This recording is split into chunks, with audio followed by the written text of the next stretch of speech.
Hi friends, welcome to BH knowledge. మహిళలకు సమాంతర రిజర్వేషన్లపై త్వరలో స్పష్టత.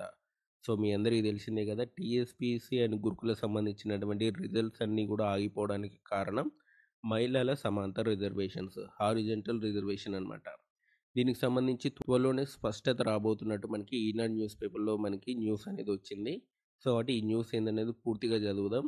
అండ్ దీనికి సంబంధించి పూర్తి వివరాలు ఈ వీడియోలో క్లియర్ ఎక్స్ప్లెయిన్ చేస్తాను. వీడియో ఎండింగ్ వరకు చూడండి. అండ్ ఎవరైతే ఫస్ట్ టైం నా ఛానల్ చూస్తున్నారో తప్పకుండా సబ్స్క్రైబ్ చేయండి. అండ్ ఇప్పుడు న్యూస్ చదువుదాం. ప్రభుత్వ ఉద్యోగాల భర్తీలో ప్రధాన అడ్డంకిగా మారిన మహిళల సమాంతర రిజర్వేషన్ల అంశంపై త్వరలో స్పష్టత ఇచ్చే అవకాశం ఉంది. టీఎస్పీసీ గురుకుల పరీక్షలు పూర్తయి తుదికీలు వెలువడైన సమాంతర రిజర్వేషన్లపై న్యాయ వివాదంతో తదుపరి ప్రక్రియ నిలిచిపోయింది. పరీక్షలు రాసిన విద్యార్థులు 4-5 నెలలుగా ఫలితాల కోసం ఎదురు చూస్తున్నారు.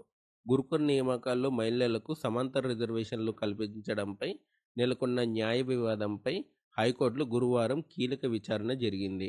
ఈ అంశంపై స్పష్టత వచ్చాక నియామక సంస్థలు మెరిట్ జాబితాలు వెల్లడించడంతో పాటు ధ్రువపత్రాల పరిశీలన షెడ్యూల్పై ముందుకు వెళ్లనున్నాయి.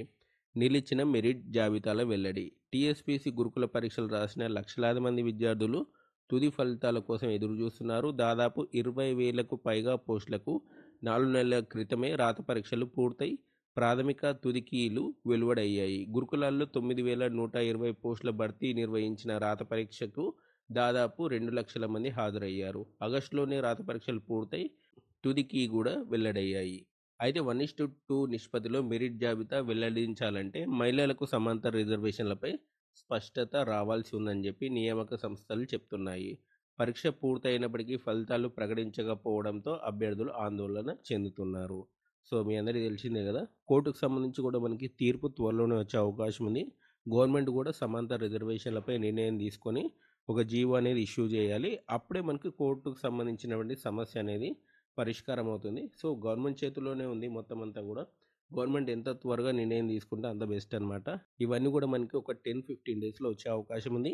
ఎందుకంటే మీ అందరికీ తెలిసింది కదా, కంపల్సరీ మనకి ఈ లోక్సభ ఎలక్షన్స్ లోపు కొత్త నోటిఫికేషన్లు రావాలి. పాత నోటిఫికేషన్ సంబంధించి రిజల్ట్స్ అనేది ఇవ్వాలి. కంపల్సరీ కాంగ్రెస్ గవర్నమెంట్ అనేది ఇచ్చే ప్రయత్నమే చేస్తుంది. లేకపోతే మళ్ళీ లోక్సభ ఎలక్షన్లో ఎఫెక్ట్ అనేది ఇస్తుంది. కాబట్టి కంపల్సరీ మనకి దీనికి సంబంధించినటువంటి జీవో అనేది వస్తుంది. అండ్ అన్ని నోటిఫికేషన్లు కూడా హారిజెంటల్ ప్రకారమే మనకి ఫిలప్ అయ్యే అవకాశం కనపడుతుంది.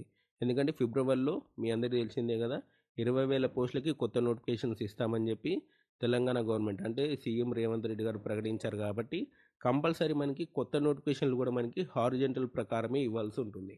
కాబట్టి కంపల్సరీ గవర్నమెంట్ అనేది డిసిషన్ తీసుకోవాల్సింది, ఇంకో ఆప్షన్ అనేది లేదు. సో కాబట్టి త్వరలోనే నిర్ణయం వస్తుంది. ఆ తర్వాత గురుకులకు సంబంధించి రిజల్ట్స్ కూడా మనకి ఫిబ్రవరిలో వచ్చే అవకాశం ఉంది. సో ఇదనమాట మనకి గురుకులకు సంబంధించి అండ్ టీఎస్పీసీ హారిజెంటల్ రిజర్వేషన్ సంబంధించినటువంటి ఇన్ఫర్మేషన్. మీకు ఈ వీడియో నచ్చితే లైక్ చేయండి, షేర్ చేయండి. మన ఛానల్ తప్పకుండా సబ్స్క్రైబ్ చేయండి. Thanks for watching.